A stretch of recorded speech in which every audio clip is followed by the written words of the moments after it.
लोग कुछ क्वेश्चन देखते हैं हिस्ट्री जो विविध का है। तो पहला क्वेश्चन है, आनंद मठ के लेखक कौन है? आनंद मठ का लेखक कौन है? तो हो जाएगा बंकिम चंद्र चटर्जी। इसको सब हम लोग ट्रिक से याद करेंगे कि जो आपको 2 मिनट या 3 मिनट में सब याद हो जाएगा। तो पहला है, आनंद मठ के लेखक कौन है? तो बंकिम चंद्र चटर्जी। आनंद मठ के लेखक कौन है? तो बंकिम चंद्र चटर्जी।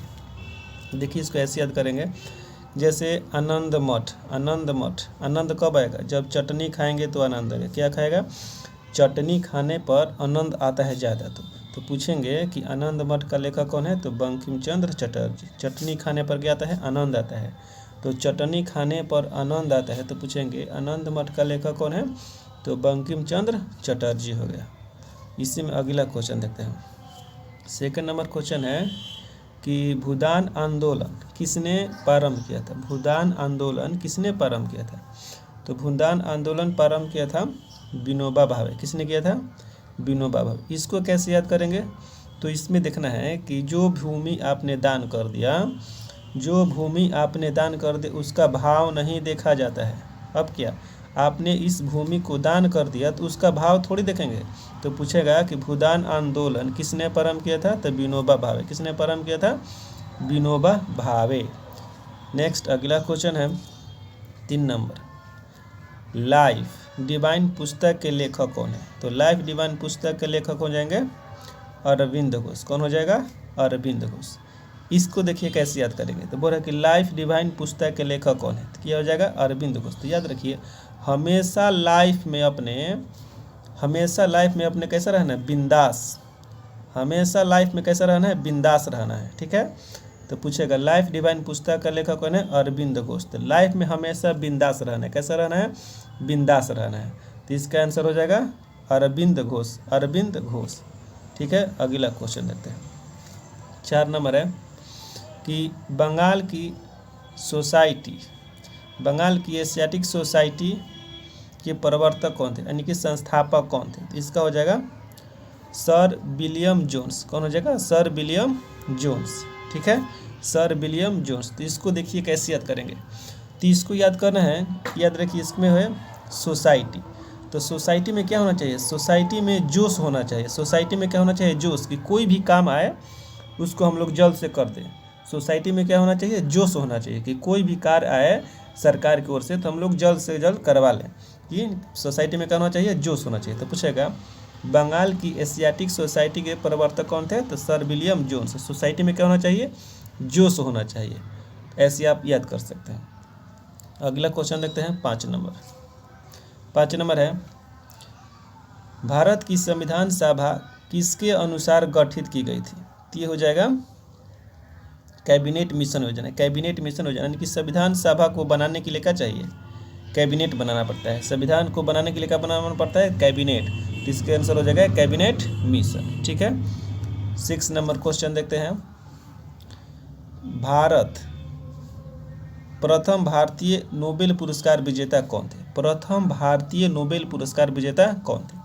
इसका आंसर हो जाएगा रविंद्रनाथ टैगोर। रविंद्रनाथ टैगोर।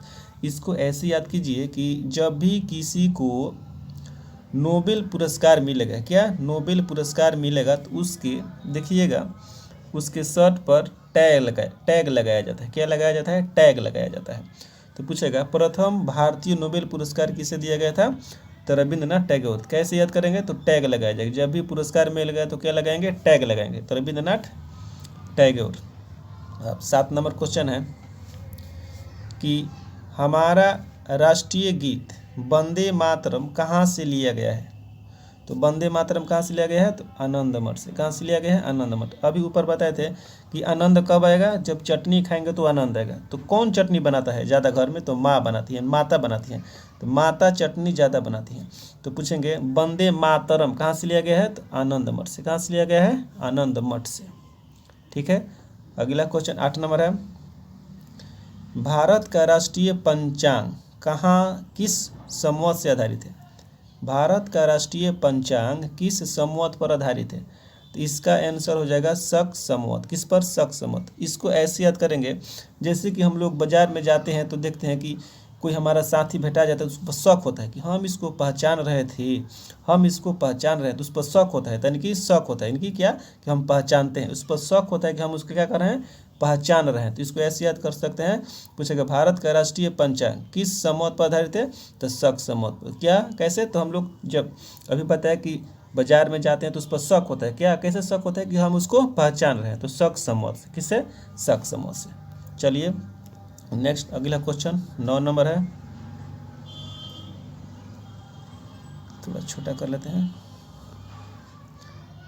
चलिए 9 नंबर क्वेश्चन है कि दिल्ली में केंद्रीय सचिवालय के उत्तरी और दक्षिणी खंडों का वास्तुविद कौन था। दिल्ली में केंद्रीय सचिवालय के उत्तरी और दक्षिणी खंडों का वास्तुकार कौन था।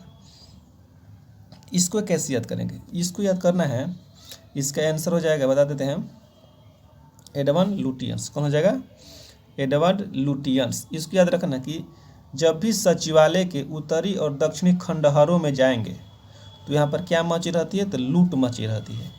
ठीक है, सचिवालय के उत्तरी और दक्षिणी खंडहरों में जाएंगे तो वहाँ पर लूट मची रहती है। तो इसको ऐसे याद कर सकते हैं कि दिल्ली में केंद्रीय सचिवालय के उत्तरी और दक्षिणी खंडों का वास्तुकार कौन था, Edward Lutyens. Next question 10 number है, निम्नलिखित में से कौन सी कृति रविंद्रनाथ टैगोर की नहीं है, नहीं है, तो इसका आंसर हो जाएगा बी नंबर, कपाल कुंडला, कपाल कुंडल।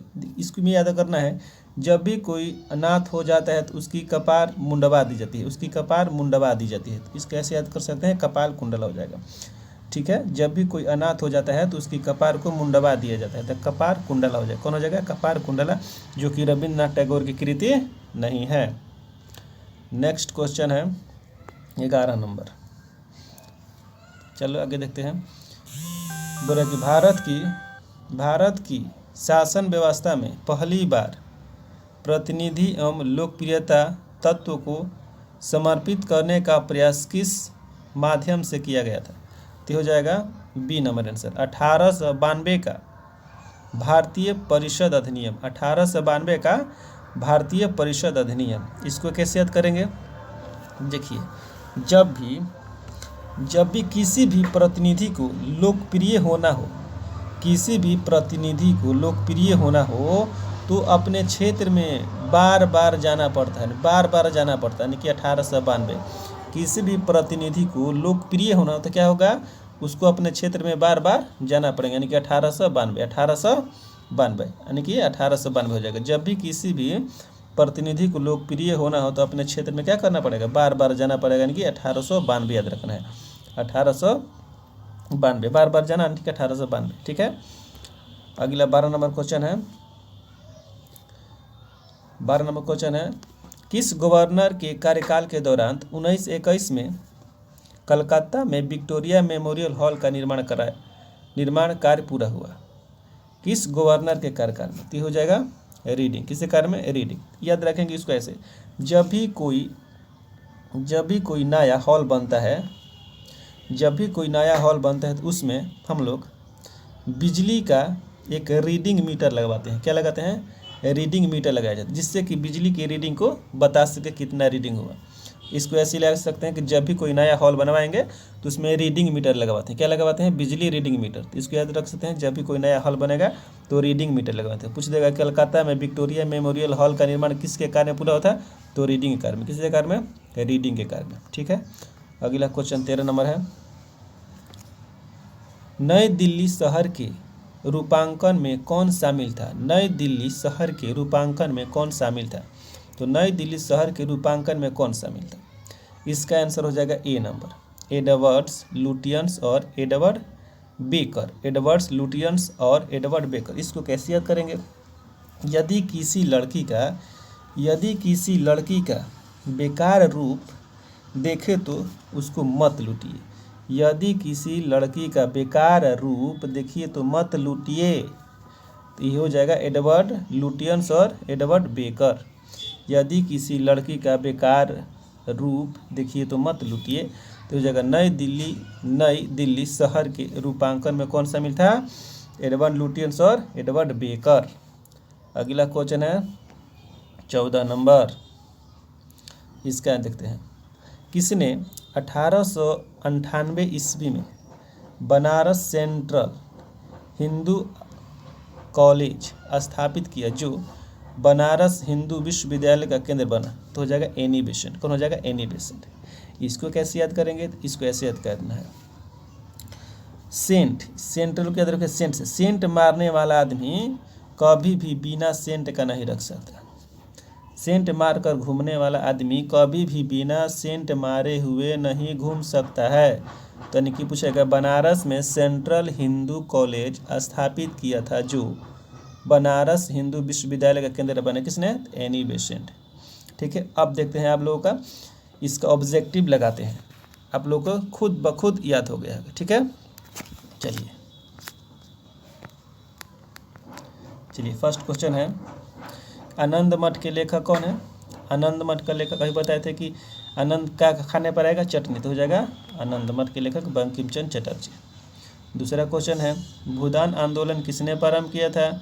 भूदान यानी कि भूमि को दान करना है तो क्या नहीं देखना है? भाव नहीं देखना है, तो विनोबा भावे हो जाएगा। थर्ड नंबर क्वेश्चन है, लाइफ डिवाइन पुस्तक का लेखक कौन है? लाइफ डिवाइन यानी कि लाइफ में कैसा रहना है? हमेशा बिंदास रहना है, यानी कि लाइफ में हमेशा कैसा रहना है? तो बिंदास, अरविंद घोष हो जाएगा। अगला क्वेश्चन देखते हैं 4 नंबर, बंगाल की एशियाटिक सोसाइटी की के प्रवर्तक कौन थे? यानी कि सोसाइटी में क्या चाहिए? सोसाइटी में जोश होना चाहिए, किसी भी काम को करवाने में लिए सोसाइटी में जोश होना चाहिए, सर विलियम जोन्स हो जाएगा। 5 नंबर क्वेश्चन है, भारत की संविधान सभा किसके अनुसार गठित की गई थी? तो कैबिनेट, यानी कि कैबिनेट बनाना पड़ेगा, किसी भी कार्य को करने के लिए क्या बनाना पड़ता है? कैबिनेट, तो कैबिनेट मिशन हो जाएगा। 6 नंबर क्वेश्चन है, प्रथम भारतीय नोबेल पुरस्कार विजेता कौन है? इसको बताइए। इसका हो जाएगा रविंद्रनाथ टैगोर, यानी कि किसी को भी नोबेल पुरस्कार मिलेगा तो उस पर क्या लगाएंगे? टैग लगाएंगे, तो रविंद्रनाथ टैगोर। 7 नंबर क्वेश्चन है, हमारा राष्ट्रीय गीत वंदे मातरम कहाँ से लिया गया है? तो आनंद मठ से। अभी बताए थे आनंद खाने पर आता है, चटनी खाने पर आनंद आता है, ज़्यादा कौन घर पे बनाता है? तो माता जी बनाती हैं। तो वंदे मातरम कहाँ से लिया गया है? तो आनंद मठ से लिया गया है। अगला देखते हैं 8 नंबर, भारत का राष्ट्रीय पंचांग किस सम्मत पर आधारित है? तभी तो बताए थे कि कोई भी बाजार में बैठाता है तो उस पर क्या होता है? शक होता है कि हम उसको क्या कर रहे हैं? पहचान रहे थे। पंचांग शक सम्मत, पंचांग शक सम्मत। अगला क्वेश्चन देखते हैं 9 नंबर, बोल रहा है दिल्ली में केंद्रीय सचिवालय के उत्तरी और दक्षिणी खंडों का वास्तुकार कौन था? ये बताए थे सचिवालय के उत्तरी और खंडहरों में क्या मची थी? लूट, एडवर्ड लुटियंस। 10 नंबर क्वेश्चन है, निम्नलिखित में से कौन सी कृति रविंद्रनाथ टैगोर की नहीं है? यानी कि जो नाथ होता है उसको क्या होता है? कपार को मुंडवा दिया जाता है, कपार कुंडला। 11 नंबर क्वेश्चन है, भारत की शासन व्यवस्था में पहली बार प्रतिनिधि और लोकप्रियता को समाविष्ट करने का प्रयास किस माध्यम से किया गया था? अभी बनाए थे, कोई भी प्रतिनिधि को लोकप्रिय होना हो तो क्या करना पड़ता है? बार बार अपने क्षेत्र में जाना पड़ता है, बार बार अपने क्षेत्र में जाना पड़ता है, तो कि 1892। 12 नंबर क्वेश्चन है, किस गवर्नर के कार्यकाल के दौरान 1921 में कलकत्ता में विक्टोरिया मेमोरियल हॉल का निर्माण किया था? चलिए इसका बताइए। इसका हो जाएगा रीडिंग। अभी बताए थे कि कोई भी नया हॉल बनवाएंगे तो उसमें रीडिंग मीटर लगवाएंगे, तो रीडिंग हो जाएगा।